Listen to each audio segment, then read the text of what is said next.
জাতীয় নিরাপত্তা নিশ্চিতে ডেমোক্রেটিক ইনস্টিটিউশনগুলোকে শক্তিশালী করতে হবে বলে মনে করেন বিএনপি মহাসচিব মির্জা ফখরুল ইসলাম আলমগীর।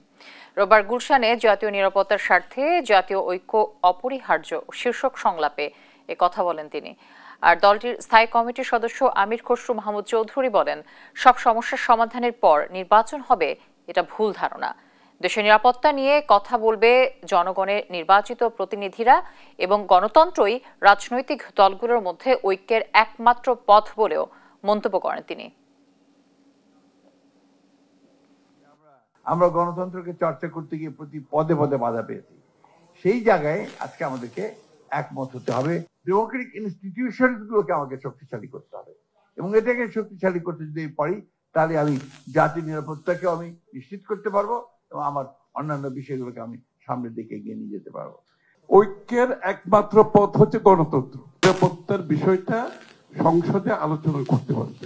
ইলেকশনে যাওয়ার আগে সব সমস্যার সমাধান করে যাব, it's a daydreaming, it's a pipe dream.